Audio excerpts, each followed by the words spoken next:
Health is wealth అని అంటారు కదా. ఇప్పుడేంటి సడన్ గా హెల్త్ గురించి మాట్లాడుతున్నాను అనుకుంటున్నారా? ఈ రోజు వరల్డ్ ఎన్విరాన్మెంటల్ హెల్త్ డే అండి. అంటే ఈ రోజు యొక్క ఉద్దేశం ఏంటంటే మనం మన పర్యావరణాన్ని రక్షించుకోవాలి, దాంతో పాటు మన ఆరోగ్యాన్ని కూడా రక్షించుకోవాలి. ఎందుకనంటే పర్యావరణంలో వచ్చే మార్పులు మన హెల్త్ మీద చాలా ఎఫెక్ట్ చూపిస్తాయండి. Water pollution, air pollution, sound pollution, ఇలా అనేక విధాలుగా మన పర్యావరణం అనేది పొల్యూట్ అయిపోతుంది. సో వీటన్నిటికంటే మించిన ఒక పెద్ద పొల్యూషన్ ఉంది, అదే మైండ్ పొల్యూషన్. మనం పర్యావరణాన్ని కాపాడడానికి ఈ వాటర్ పొల్యూషన్, ఎయిర్ పొల్యూషన్, ఇంకా సౌండ్ పొల్యూషన్ ఎలా కంట్రోల్ చేయడానికి ట్రై చేస్తున్నామో, మన హెల్త్ ని కాపాడుకోవడం కోసం కూడా మైండ్ లో జరిగే ఆ పొల్యూషన్ ని ఖచ్చితంగా కంట్రోల్ చేయాలి. అసలు ఈ హెల్త్ కి, మైండ్ పొల్యూషన్ కి, వీటన్నిటికీ సంబంధం ఏంటని అనుకుంటున్నారా? The actual definition of health is it is a state of physical, mental and social well being of an individual, not merely absence of disease are having physical fitness. అంటే కేవలం physical గా fit గా ఉండడం, ఏ disease లేకపోవడం health అయితే ఎంత మాత్రం కూడా కాదు. దాంతో పాటు ఒక వ్యక్తి సోషల్ గా తన యొక్క బిహేవియర్ ఎలా ఉంది, అలాగే తన యొక్క మెంటల్ హెల్త్ ఎలా ఉంది, వీటన్నింటినీ కూడా హెల్త్ లోకి కన్సిడర్ చేస్తారు. సో మెంటల్ హెల్త్ అంటే ఏంటి అంటే మన ఆలోచనలు మన కంట్రోల్లో ఉండడం. అంటే ఎటువంటి చెడు ఆలోచనలు కూడా లేకుండా మన ఆలోచించే విధానం ప్రతిదీ కూడా ఒక పాజిటివ్ వేలో ఉండడం.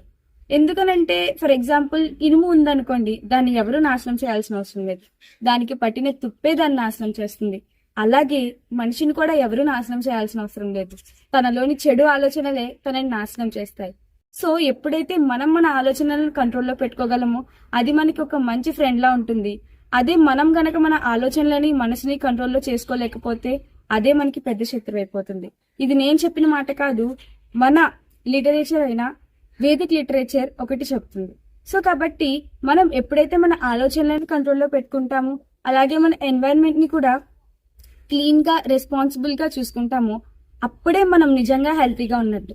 సో ఇప్పుడు మనం చేయవలసింది ఏంటి అని అంటే మన పర్యావరణాన్ని రక్షించడం, అలాగే మన ఆరోగ్యాన్ని కూడా రక్షించుకోవడం. పర్యావరణాన్ని రక్షిద్దాం, ఆలోచనలను కంట్రోల్లో పెట్టుకుందాం, అలాగే ఫిజికల్ గా, మెంటల్ గా కూడా హెల్తీ పర్సన్ లా ఉందాం, ఒక ఆరోగ్యవంతమైన జీవితాన్ని గడుపుతాం. Thank you. ఆగండి, ముఖ్యమైన విషయాన్ని చెప్పడం మర్చిపోయాను. మరి ఆలోచనలు కంట్రోల్లో ఎలా ఉంటాయి అంటే మనల్ని ఒక ఎటర్నల్ ఫోర్స్ అబ్జర్వ్ చేస్తుంది అని అన్నప్పుడు మన ఆలోచనలో మార్పు అనేది వస్తుంది, అలాగే మన ప్రవర్తనలో కూడా మార్పు అనేది వస్తుంది. మరి ఎవరు ఆ ఎటర్నల్ ఫోర్స్ అంటే మనందరినీ సృష్టించిన ఆ సృష్టికర్త, ఆ సుప్రీం క్రియేటర్ మనల్ని 24/7 అబ్జర్వ్ చేస్తున్నాడు అనే ఒక ఆలోచన మనకి కలిగినప్పుడు ఖచ్చితంగా మన ఆలోచనలు అనేది మన కంట్రోల్లో ఉంటాయి. కాబట్టి మన ఆలోచనలు మన కంట్రోల్లో పెట్టుకుందాం, మన ఆరోగ్యాన్ని కాపాడుకుందాం, మన పర్యావరణాన్ని కూడా రక్షిద్దాం, ఒక ఆరోగ్యవంతమైన జీవితాన్ని గడుపుతాం. Thank you.